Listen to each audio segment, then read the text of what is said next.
Welcome to Inside the Huddle. I'm Mike Joseph for the Lafayette Sports Network and GoLeopards.com. The Leopards come to even now 1-1 with a really nice win. Didn't finish the game real well, but got to do a better job of that finishing games. They were up 42-6, a little bit closer game in the finish, but Lafayette again, third week in the row, they're going to travel. Road Warriors, they're headed down to Georgetown, and I tell you what, if there's a team that Lafayette needs to beat and beat decisively, it's the Georgetown Hoyas. Always had trouble with Georgetown. They come to play on defense. So we're going to talk about what we need to do better when we talk about wide receiver releases. We need to get a little bit more separation. There's three parts to this. The first part being a press release, the second part off man, and then separation at the top of the route. And Elijah Stewart is probably one of the best in the league at doing this. We need to do this on a consistent basis. So when we talk about press releases and we talk about someone up in your face, okay, this is the X receiver, again, on the line of scrimmage. So a corner can get much closer to that man right off the line of scrimmage. They can be right up in your face. So when you set up, you've got to make sure that you're ready, you're balanced with your steps. We don't want to have our hands down on our knee. We want to have our hands ready to battle at the line of scrimmage. Again, we want to try to create a release right now off of the press, what I call a split release. So a lot of times you'll see a receiver with his inside foot up, outside foot back, or the opposite, outside foot up, inside foot back. So a quick release or a split release would be that receiver coming square. In other words, coming from this position right here to a position of balance with both his feet so he can go either left or right. So if you get a nice tight press right there, we have to come to maybe a split release or a speed release, or we'll talk about a two-step release as well. So again, split release, getting that corner to turn his hips or open his hips. If he has outside leverage, he wants you to go inside, doesn't want you to go outside.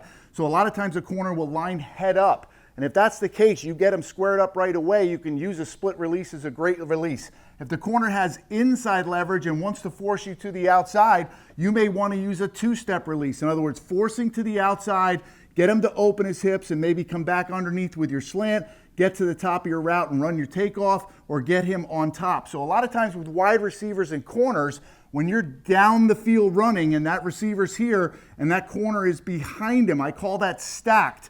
So when you're stacked, that is a perfect position to be in, because that brings us to the third part, separation at the top of the route. So as we get to the top of the route and they're down the field and that receiver is on top of the corner, they can give a lean and to the outside. They can give a double step and back to the inside. They can come underneath, stack, lean to the outside, run the dig. There's a lot of things to do at the top of the route. So there's two portions to this. How do we get off the line of scrimmage, whether it be a two-step release or whether it be a spread release or a split release, and then at the top of the route, if we stack. So if we're running to the sideline and the receiver and corner are pretty much parallel in that situation, that's when you see your back shoulder throws. That's when you see the throw over and the underneath. So a lot of times the split release is a great release when you get press.